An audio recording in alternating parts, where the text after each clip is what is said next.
Hi, I'm Kristine Franklin. A lot of Catholics feel nervous about sharing their faith. Maybe you're one of them. And have we got an answer for you? Join me and my friend Rosalind Moss as we talk about how ordinary Catholic people can be a light in a dark world. Next on Household of Faith.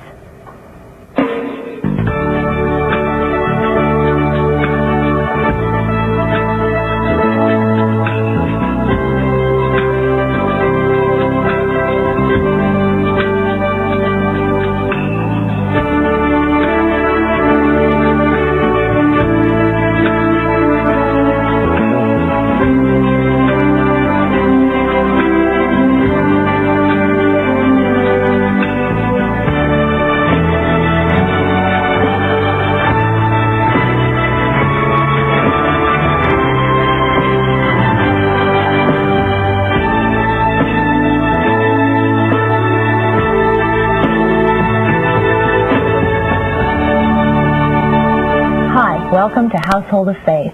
Welcome back, Roz. It's wonderful to be here, Chris. I love getting away from my house and coming to this kitchen. I tell you, it's just beautiful. Well, I try to make it homey. It's wonderful to be here with you. So many visits we've had, and it's just beautiful. Thanks. And if you ever need a part-time job decorating my house, would you come over? Stop.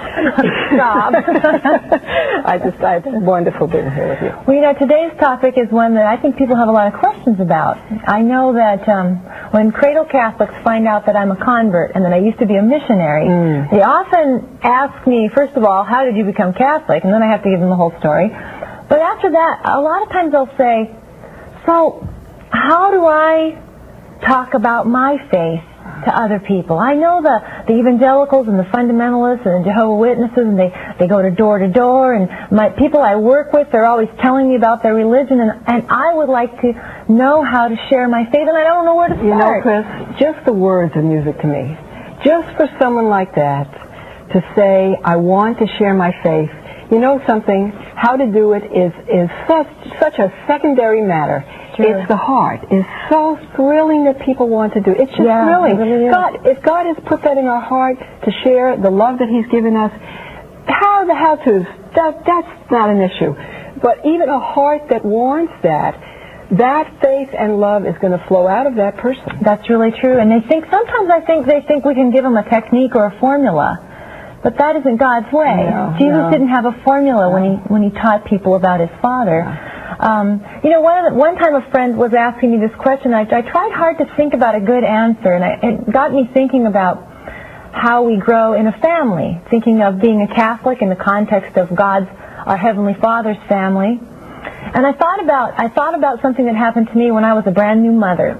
I remember coming home from the hospital with my son, and we were sitting there on the couch. My husband was next to me, and I was sitting there. This is your first child. My little first baby. On the job 3 days old. And I remember looking down at him in my lap and thinking, oh my goodness, what am I going to do? I have no experience as a mother. Now I have this responsibility for this child. I don't have a clue. There's no instruction manual that comes with a baby. I mean, you can read books, but being a good mother, there's no formula. I've never had children. I can't imagine, but I've thought about that. You have a little baby. Yeah. It's totally dependent on you. So just as any new mother, anybody who loves the Lord, and especially someone who's had a conversion experience, even if they've been a Catholic all their life, but they come to that realization, you know what, I want to follow Jesus. And that's what conversion is. It's that turning around and saying, you know what, I'm going to follow Jesus. Even people who have that experience later in life, it's kind of like a moment, kind of like being young again and learning, and as they get to know God, they get to be comfortable in their family. And so I thought of it just like a new mother is afraid because she doesn't know how to begin mothering. I think sometimes somebody who has really turned around and decided to follow Christ is like a little child. And a little child learns about his family little by little, not all at once. Little by little. You know, I was thinking about this as another example. It's that we are the children of God and we're in His family, okay?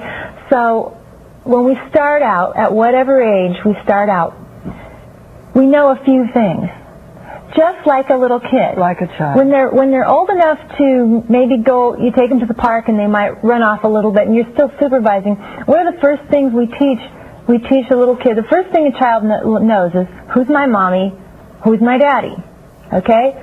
God is our father, the church is our mother. Oh. You know, a little kid who knows who daddy and mommy are. It's like St. Therese. If we would only be little children. That's right. Be children. So if you know who mommy and daddy are, okay, that's a good start. You know, and somebody could come to a 3-year-old and say, well, where does your daddy work? And he'd say, I don't know. But I know who my daddy is. That's him over there. I know who my daddy is. And you know, sometimes I think people who don't know a lot of facts about their faith feel like, boy, because I don't have all the answers, I can't share my faith. But a 3-year-old can say, that's my daddy. He's big. You know? And that's where we start, in growing in that relationship. An older child can tell you more things about daddy, well, where he works. But you know, I was thinking today, even if you asked me as an adult why my dad did some things the way he did, I wouldn't have a clue. It's like, I don't know all of the facts. And that's something that I think sometimes Catholics think they have to have. But you know who you are. I know who I am and where I belong. Yes. And a little child, you send them to kindergarten, they know where they live, they know who their mom and dad are, they know their phone number. And they know the way. They may not know how to tell someone how to get to their house, but they know how to bring them there. That's right. They can bring them to their house, follow me, but they can't maybe say, well, turn here, turn here, turn there. So it's very much like that. As we grow in our love for God, in His family, we bit by bit learn more about Him. And it's natural to talk about your family. And it's natural to talk about somebody you love. I mean, isn't that what we do? We talk about our family. When I tell people about my husband, and he looks like this, and he talks like this, and this is what he's like, and when I met him, he was like this. It's a natural thing to talk about somebody we love. So the more in love we are with Jesus, the less we can contain that. And the more in love we are with the church, the less we can contain that. It's going to come up, natural things all the time. And so that's a good place to start mentally. It's not techniques. It's not having all the answers. We're not going to, any of us, ever have all of the answers. It's being who we are. It's being who we are, children in Jesus Christ, and loving God and being secure. You know, when we were in Costa Rica, we lived in Costa Rica for a year where I learned Spanish. As an evangelical. As an evangelical missionary. I remember walking down the street and some of the people's doors had a sticker on it that said, "We are Roman Catholic." And of course had a picture of Mary. You know, those Catholics, no matter where they are, who know who they are, and that the church is the Church of Jesus Christ, they may not have all the answers, but they never leave the church. Did you knock on that door, Chris? No. You said, let's pass by that house. That's right. These people know their faith. So it's you know, it's principles like this. We love God. We're going to tell everybody we know. Not aggressively and obnoxiously, but we're going to it's going to be a normal thing to talk about. The other thing is just talking about what it means to have God in my life. You know, personal experiences. Did you have a prayer that was answered specifically? Did your faith in God comfort you in a time of sorrow? Did you go to Jesus? Did you go to communion when you were desperately sad and you felt the presence of the Lord? Those are the kind of things that we can share with people easily, and we can pray for them, and we can offer to pray for them. And we don't have any idea how much they seem so small and even in a sense natural to us, how much they could reach somebody else who desperately needs the love and comfort of God. And another thing, get to know the little things that we do in the family. A friend of mine had to ask 9 people what this means. He had to ask 9 Catholics. They didn't know. I mean, we ought to know why we do what we do at home, right? Yes. It's a prayer. May the Lord be on my mind, on my lips, and in my heart. How simple. Somebody says, why do Catholics do that? But you know, even growing up in my Jewish home, we did many things just because we were brought up that way and we were taught that way, and we don't necessarily always remember why we do it. It becomes second nature to us. So if we ask questions, right, ask questions. And the last thing is, you know, in the short time we have, is to listen to the Holy Spirit. And one of the things that I found is really important is to ask people if they need prayer. Or if you talk to somebody who's really sharing their heart, saying, do you need to go to confession? Let's go. Well, it's late at night. I'll call the priest for you. Let's see if we can find somebody to hear your confession. Those kinds of things. You know what you've been talking about this entire time we've been talking about evangelization. That's right. And nobody would have ever thought that that would come under that umbrella of evangelization. And that is what you've been talking about, living the life. That's what it is. You know, we've got to take a little break right now, but when we come back, we'll talk about the key ingredient to sharing your faith. This is God's love letter to us, and we get to know God, and we run before Him in the Blessed Eucharist, and spend time with the one that we love. And if our love is a little cold, it begins to grow. And the more it grows, you said it earlier, love can't be contained. And you'll be standing on a supermarket shopping line, and you'll just be smiling. And someone's going to say, what do you have? And you're just going to say, it's actually a true. Yeah. It's not what, it's God. true. God. That's right. Hi, welcome back to Household of Faith. So, Roz, what is it? What's the key ingredient to sharing our faith? It is a 4-letter word, Chris. Love. Love. Love is the ingredient. Not knowing Bible verses, not memorizing the Bible, not memorizing every answer to my faith, you mean? It is love. It is love. It is love. It is love. As an evangelical, I never would have given you that answer. It is love that got me.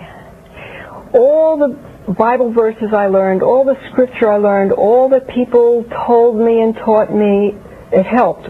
We have questions along the way. Why do we believe? Why is this true? Like you said, we make this, it's good to know. Our faith just grows with richness when we understand not just what we believe, but why we believe it. But what drew me was love. What drew me were people who so loved God and so lived their faith that I knew in my heart I didn't have what they had.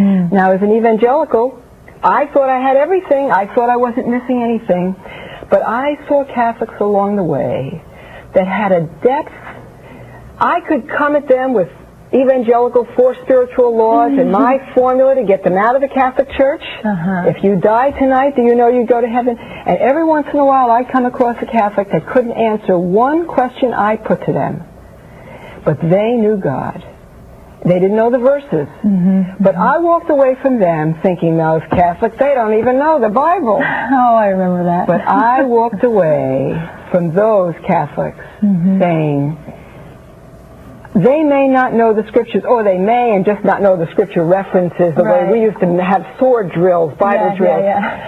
But I would meet Catholics who knew God, who knew their Father, children who knew their Father. One of my favorite prayers of the church in the liturgy of the Mass says, when we were lost and could not find our way to you, Father, you loved us more than ever.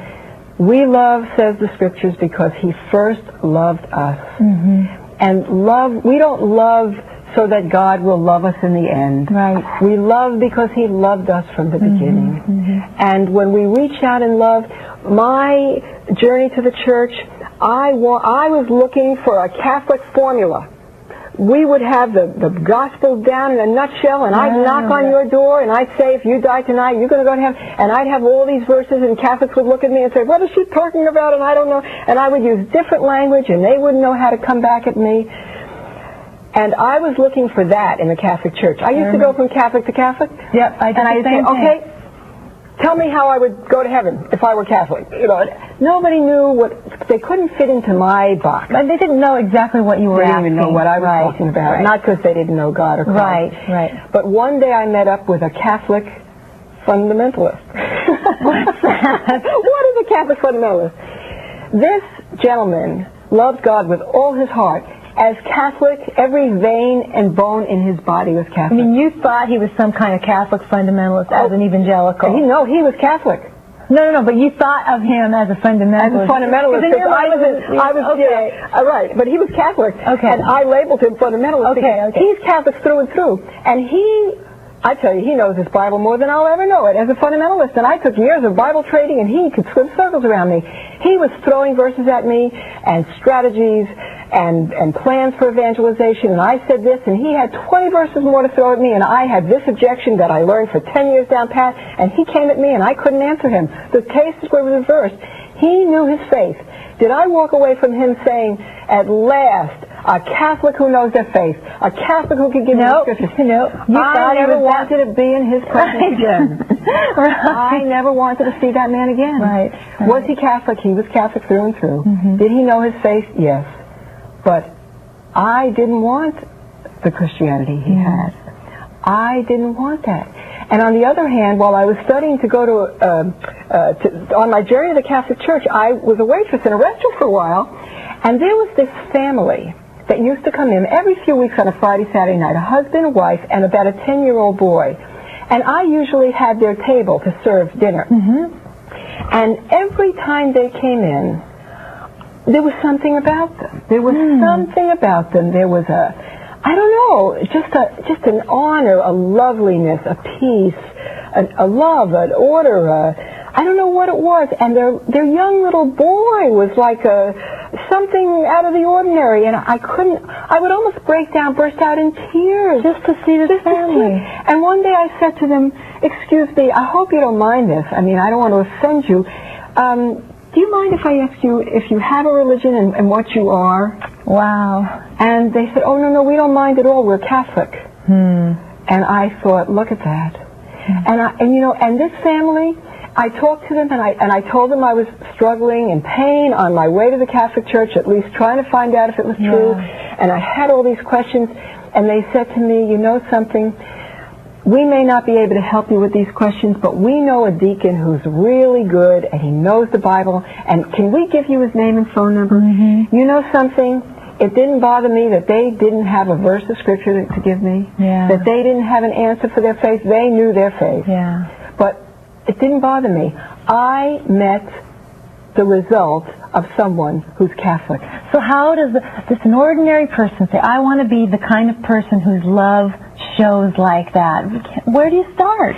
Well, Jesus said, "Whoever gives a cup of cold water in my name, as much as you've done to the least of them, do it to me." In fact, it was St. Francis, I heard this recently and I loved it, who said, "Preach the gospel always, and when necessary, use words."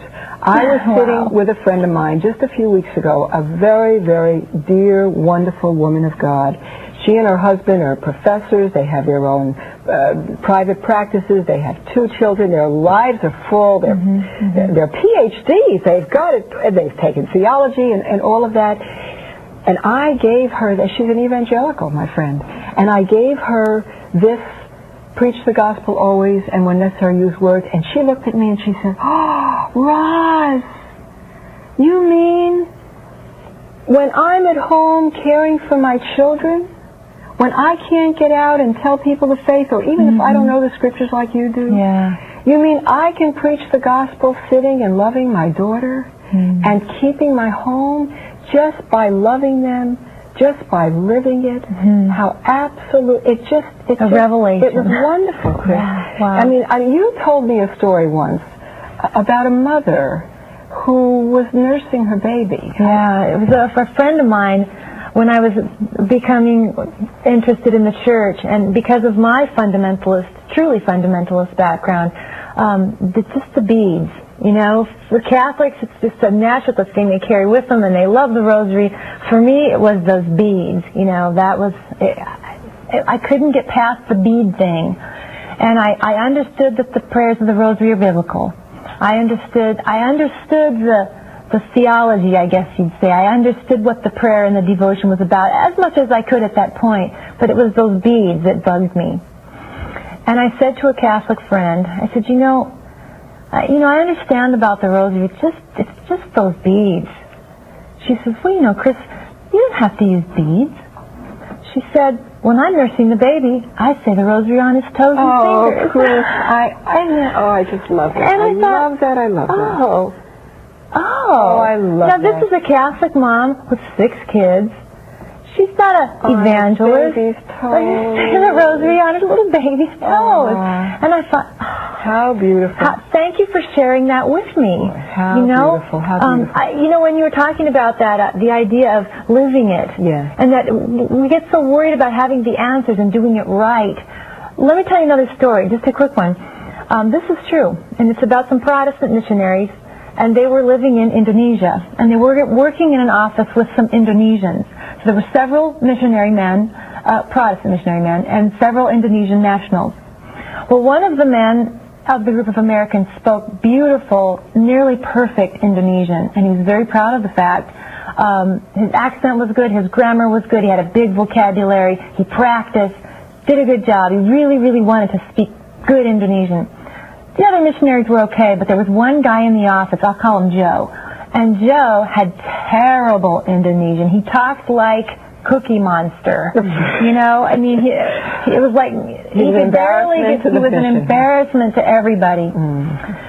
So one day, the missionary, who had very, very good Indonesian, just out of curiosity, says to one of the workers, "Oh, hey, you know, I was just wondering something. You know, all of us, we work so hard to learn Indonesian. It's a hard language. Which one of us missionaries do you think speaks the best language, speaks your language the best?" And the Indonesian man sat and he thought very quickly. He said, "Oh, Joe, the one who talks like Cookie Monster." And then the missionary who had good Indonesian, he said, "What do you mean, Joe? You think Joe has the best Indonesian?" He says, "Oh, yes. Joe always asks me about my family." Oh, Chris. How beautiful. I have never forgotten How that. beautiful. It's better to love than to be able to define love. Isn't that the truth? I want to say something because I know our time is so short. We have all that we have from God, and we need to love. But we are sent by the Father to a dark world. To be a light to the world is to bring His love to a lost world. But just something to keep in mind, our first Holy Father said, "Sanctify Christ, set apart, as Lord in your hearts, always being ready to give an answer to everyone who asks you for the hope that is in you." We need, as we love, to keep learning about the God we love.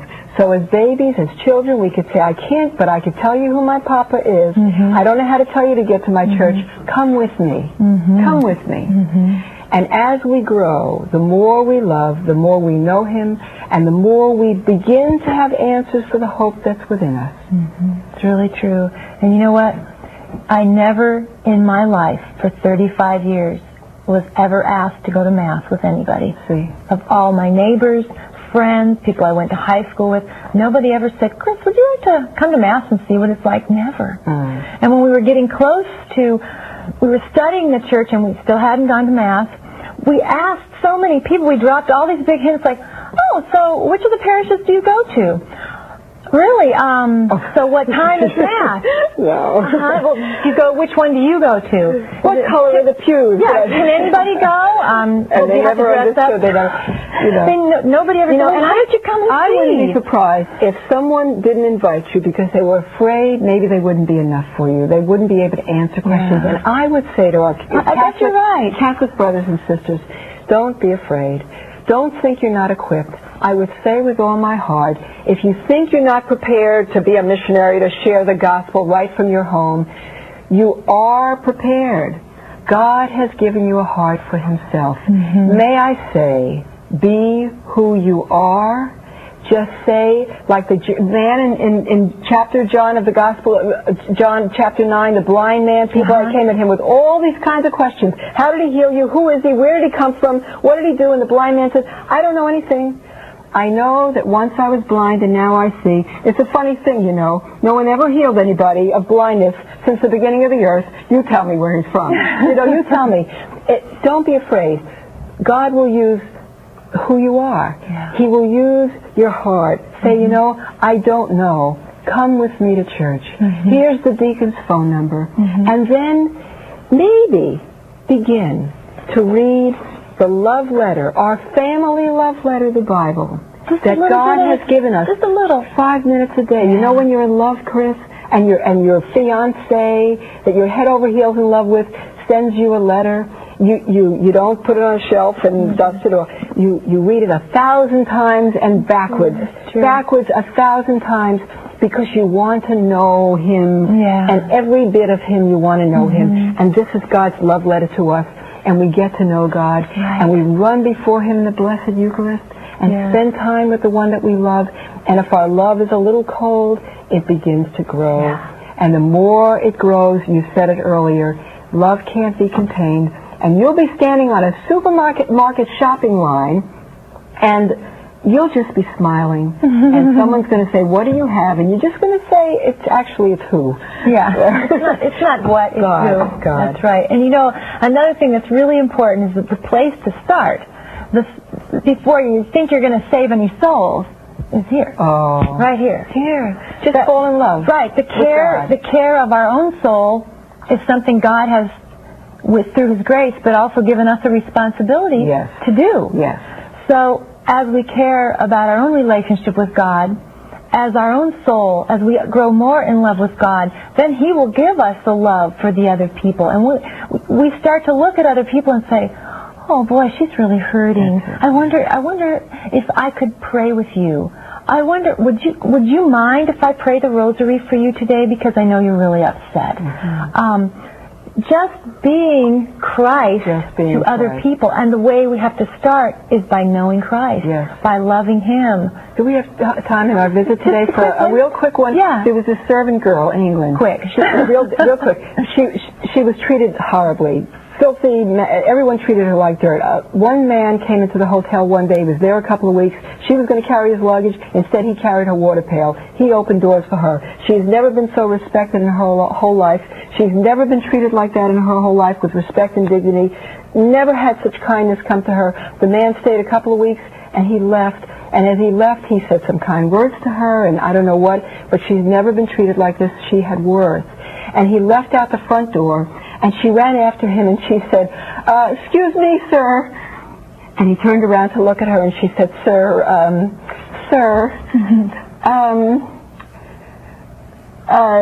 are you Him?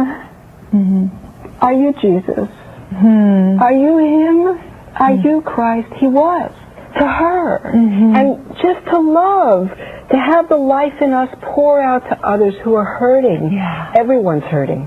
We may not see it. That's right. Everyone needs that relationship with God. Wow. We are little hymns to the world.